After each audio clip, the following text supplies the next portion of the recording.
Serve up holiday magic from Whole Foods Market. Save on organic spiral cut bone-in ham and curated cheeses. Plus, explore limited time finds and gifts for every gathering. Shop Whole Foods Market in-store or online. Terms apply. You're commuting home with Katz and Cosby. Now, here's John Katzimatidis and Rita Cosby on 77 WABC. And we are back here on Katz and Cosby. What an action-packed day. It definitely is. And we got Miranda Devine with us, and she is one smart lady. We love Miranda. Yes, we do. And she had a great column, Miranda, where you said Trump is back. Whether everybody in the world wants it or not. Fill us in. Yes, well, we saw really the other day when he was in Paris for the reopening of Notre Dame, how the world leaders were facing him, lining up, standing up to greet him, shake his hand. He did his trademark, very aggressive handshake with Emmanuel Macron. And to me, that was like a symbol that America is back, that Donald Trump's back in charge, leader of the free world. And, he has a heck of a mess to clean up. Even since the election, you've had the issues with Syria and South Korea.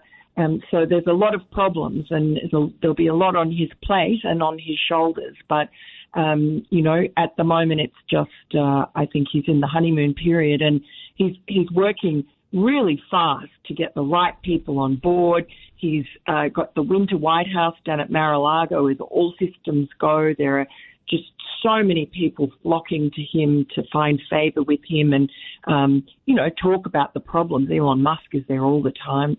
Miranda, what I thought was really interesting with the opening of the Notre Dame Cathedral, Zelensky flies in. I mean, that was a huge meeting. He flies in because Trump's there, goes and has this meeting with Macron and Trump. Then he goes in, and you're right, it was like the Beatles walked in. Everybody was shaking his hand. Even Jill Biden couldn't stop talking to him. Joe Biden's wife. Did you see that? That said it all. And also Prince William. And Prince William, that's right. They're a key ally, and he's a symbol of that alliance. Yeah. It was like everybody was like coming over to Trump, and it was like he was back. And it was amazing to watching him. I mean, it reminded us of what a juxtaposition. You got, Biden sleeping in Angola, and yet here was Trump shaking everyone's hand, sharp as a tack, engaged. What a contrast, right? Yes, and he hasn't stopped. 73 days, I think, during the election, he never stopped. 5 speeches a day, was zigzagging, and he has not had a rest since the election. So he's still full steam ahead.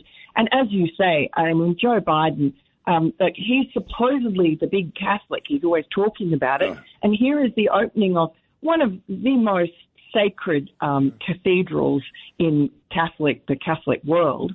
And Notre Dame, it's come up from the ashes. And he just sends his wife. I looked at his schedule. It wasn't particularly busy. So you just wonder. I called him Pino, president in name only, which is really short for Pinocchio. It seems like he's not even in charge whatsoever. Judge Weinberg. Miranda, good to talk to you again. In your column today, you also alluded to the fact of the death of the 5 political families in America, that Trump put them to political rest. Would you explain that, please? Yes, well, that's right. I mean, this is something that sounds like The Godfather. Doesn't that sound like The Godfather? Yep. Yeah, George and I are like 5 families. So it's the 5 families. The Bidens, the Clintons, the Bushes, the Cheneys, of course, and the Obamas. So he's just dispatched with all of them, all in their own way, have egg on their face, have made fools of themselves. They threw in their lot with Kamala Harris. It didn't work out. They've been very, cruel and vicious to Donald Trump, particularly, the Obamas, you would say, and, running the whole Russia hoax and the rest of it. They've all called him Hitler. The George W. Bush hasn't said anything, so, he's gracious enough to keep his powder dry, but certainly a whole lot of ex-Bushies formed the nucleus of the Never Trump groups. And they were part of the 51 Intel. Remember the so-called 51 Intel, Miranda Devine?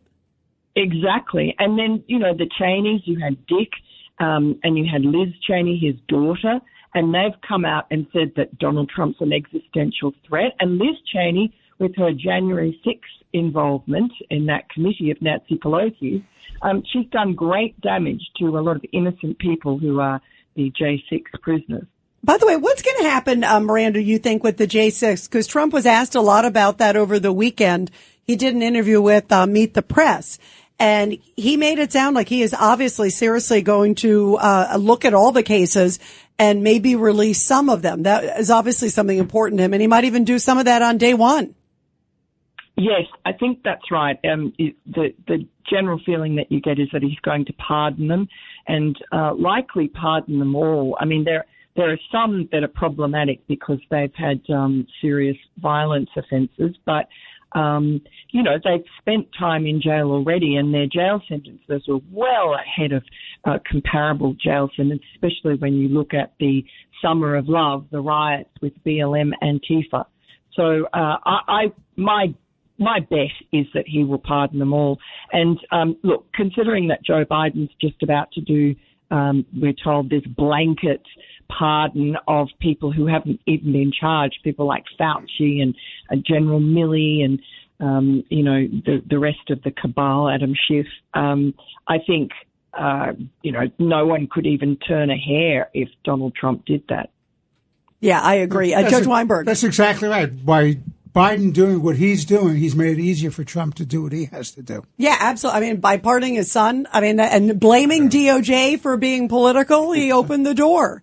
I mean, big time. Miranda, thank you so much. And everybody always check out your awesome columns. They're terrific, Miranda. Thank you, Miranda. Thanks so much. Thanks, Rita. Thank you so much. Thanks, Judge.